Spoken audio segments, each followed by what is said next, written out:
Today we're going to talk about the fastest frame that you have never heard of. This is Aerodyne RC Racing Drones, the Whoimbus. This is a Russian developed and manufactured frame that is unlike anything you have ever seen on a track before. This thing is incredible, and unless you're from the Texas, particularly Houston area, you've probably never seen one of these in real life. Those of us who are from that area have seen Team Pilot Ivan, goes by the pilot name Limon, flying this thing, and he's been tearing up the track for a very long time. So I kind of wanted to showcase this. I have one here. This is the 20 by 20 stack version, and it is really, really compact. And this is the full size 30 by 30 version. Has an optional GoPro mount on it. I'm showing the empty stack so that you can kind of see how the thing goes together. I'm going to turn on the scale real quick. I know that you can't see from this angle, but I just want to show that this thing weighs an amazingly light, so light that you almost won't believe, 211.9 grams without props.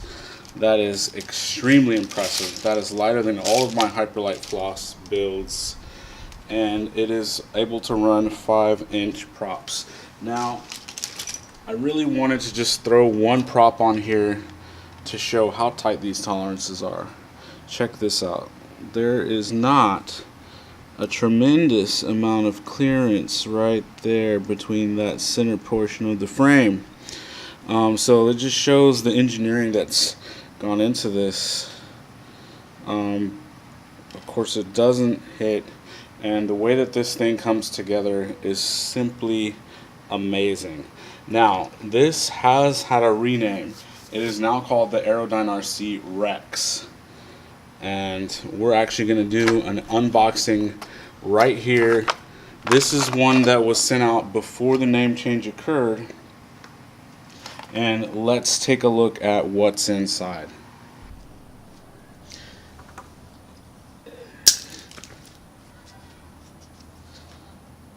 So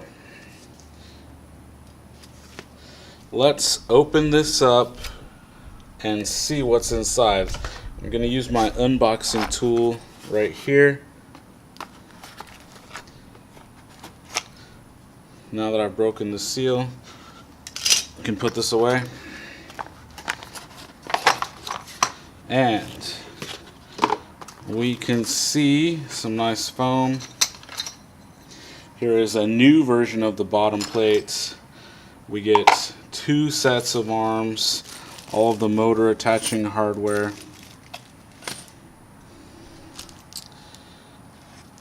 And then we have the top portion, which is right here. Now, these are the old style arms.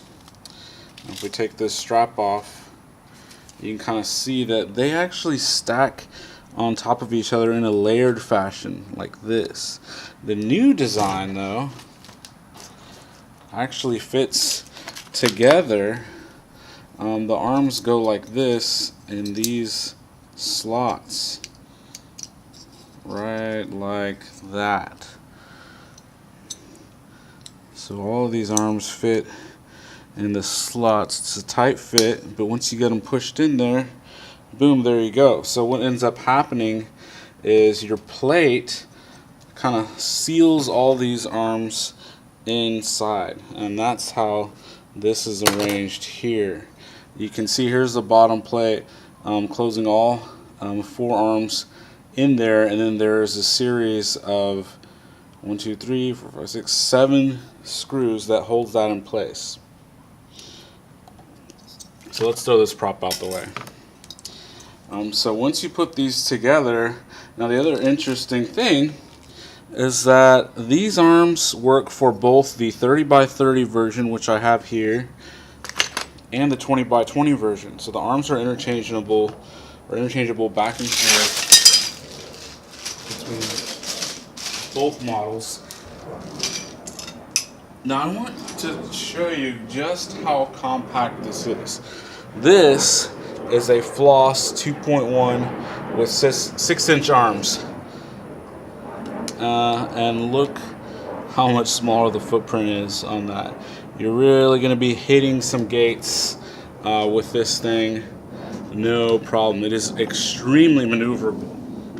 Now, one of the things that I wanted to do when I flew this was I wanted to fly it how Team Pilot Limon flies it.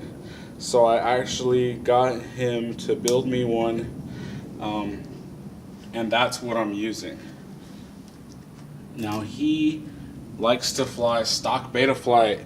Now of course he adjusts all his PIDs. And I normally reduce my rates quite a bit compared to stock beta flight. Quite a bit. But he doesn't, and he doesn't really find the need to. He has like superhuman reflexes. Now I wanted to also kind of show just how tight this thing is and how quick it's able to turn. So with stock beta flight rates, this worked well for me. I mean, I actually hit a faster time with this yesterday than I did using one of my full-size 6-inch flosses. Now, I was having some video issues with my Floss 2. It's the only one I have right now that's built up, unfortunately, because I'm waiting on the new 2405 motors that I'm going to try to switch to. So I didn't really want to fly this thing because I wanted to make sure it was still clean for my review. So it's a little bit dirty, but I do have the full-size one that is unflown. To kind of show you how this frame goes apart. So you have the single bottom plate down here, right? Then you have this side plate, and you have this front metal bumper piece.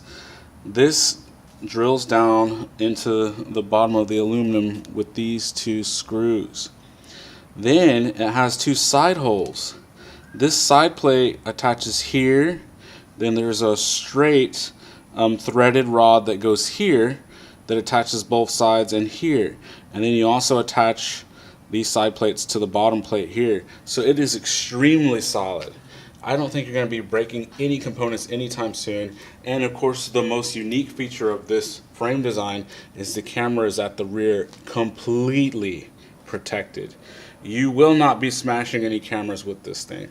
And I really like this axis holder 3D printed thing that they've done right here. This is actually the true RC version of that antenna, but it's really cool. Now if you can see in here, look how tight this build is. We're using Airbot components in here, and it is a tight build. Now I normally do all of my own builds. I haven't flown anything that I haven't built in a very long time. But I kind of had to make an exception for this because I really wanted to get the full experience. Now look at these arms. You may have noticed these arms are straight. So how the heck do the motors go on here? Well, here is how the motors go on there. You have these little metal motor holder things, 2 per arm. It's press fit on there. This has extremely tight tolerances. How does this wizardry work? Well, I'll tell you.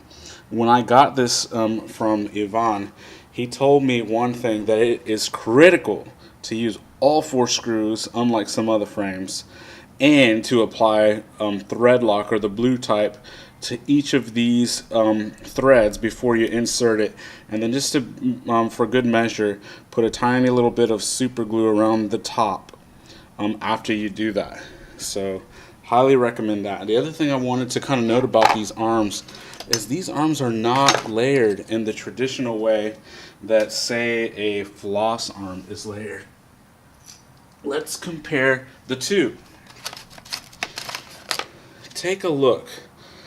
A floss arm has the carbon fiber laminate top, of course, on the top and the bottom, and you can see the individual layers here on the sides. Now look at this Rex arm. The carbon fiber is on the sides. Now you don't see the type of layers, and look at that curve. This is the vertical space. it's like smushed together. These are like formed arms. The carbon fiber looks to have many, many layers, and this should provide some additional strength. Now, because of the design, what I've noticed is that you do get quite a lot of pressure here. And you can actually see that this arm is starting to go a little bit, and this happened during a crash yesterday. I only flew this for I think 3 heats. So while it is extremely high performance, I'm not sure if the durability is quite there compared to some of these other frames that are using the traditional carbon fiber and the 6mm arms. But this is designed to be a quick change arm system. So kind of like how the Hyperlite Floss was originally designed as a disposable frame that you could change your arms out super quick, this is actually kind of a representation of that. So it is designed to just be like, boom, bottom plate, new arm in, motor mounts, apply your thread locker, and you're back in the air. And this actually fits, you know, pretty tight. I had to push it in there. So let's put this back. Put this stuff back up and just focus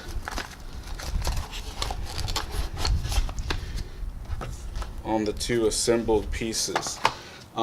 This definitely gives a little more room for the builder. You can see the 4 screws right here where your traditional 30x30 stock is going to go. You have plenty of room for your VTX. I have a micro camera here. This can also fit a full-size camera. With the micro camera, you use these 3D printed holders that allow you to run that. I do really like that this can run a GoPro. There's lots of GoPro footage. I'm going to link you to Team Pilot Limon's page so you can view those. His footage is really outstanding, and that is a big improvement for me. Now this is a first time I've done this particular track, which was very challenging, but guess what, I've been flying Floss 2s, or really any form of the Hyperlite Floss, for a year. This was about the 3rd time I'd ever flown this. I really only flew it just to make sure it was armed and bound properly and make sure I had my switches assigned, but I wanted to use his tune, and the 3rd time ever picking this up, I got a faster lap time than my year-long quad. I can't explain that. Now, it was partially due to the video issues I was having with my Floss 2. Now, with my Floss 2 was running these same exact motors, but just a little bit heavier. So there definitely is some merits to this. Now, again, the tightness of this 20x20 stock means that you have to have a cap here. There's another cap here. There's an AKK VTX at the back with the antenna being right on the top. This actually worked pretty well for me. And of course it has a FrSky receiver. So I can tell I do have a little bit of wiggle, but it's only because the rest of these screws are not in. I took those out because I was changing one of the arms, and I do see I have to change this arm as well. So I kind of liken this to almost like a Ferrari or a Lamborghini or some other kind of really high performance car that does require a little additional maintenance, but wow, the possibilities that this thing has is incredible. Now, where does this fit in with the ever-changing landscape? Because right now everybody seems to be going to 6S. I'm not sure if there's any 20x20 options for 6S, but you could definitely do a 6S build with this thing. And then you have the option of using either the older style arms or the newer style arms. So if you have a chance, go check this company out. They're doing some really interesting stuff. They have a couple of other frames out on the market right now, and I really highly suggest you check those out. So I'm going to put all the links to their webpage, their Team Pilot's channel below. Check out Team Pilot Limon. I really expect him to do some impressive things this year. He has beat some really big names so far in the past 6 months or so. So check him out. Thanks a lot, guys. You're going to be seeing me flying this thing a little bit more along with larger motors. So I'm going to keep the 2205s on this small build. I'm probably going to keep at least one Floss 2 with these motors. And then I'm going to try the larger 2405 Hyperlite Team Editions. So we'll see how that goes. Thanks a lot for tuning in. As always, all the rest of the gear that I use, links in the description below, so go check those things out.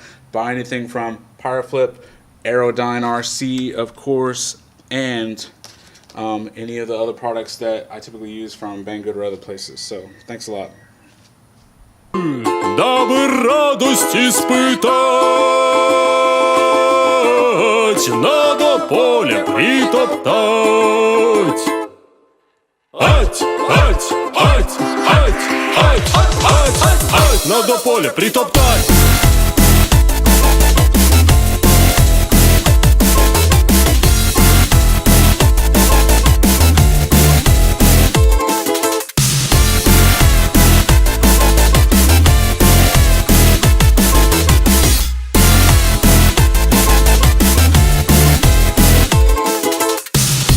Может помогать, радости дары давать.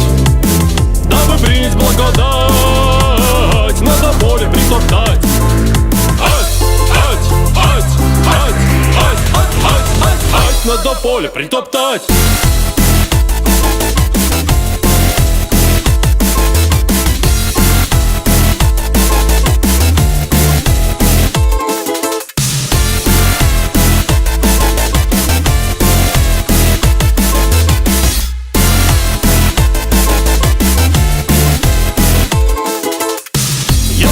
Щекотать, можно просто хохотать, да в веселье утопать, на то поле притоптать. Если просто так стоять, нельзя стоять, можно сделаться скучать, нельзя скучать, да в ядрен затор поймать, на то поле притоптать. Ать, ать, ать, ать, ать, ать, ать, ать, на то поле притоптать.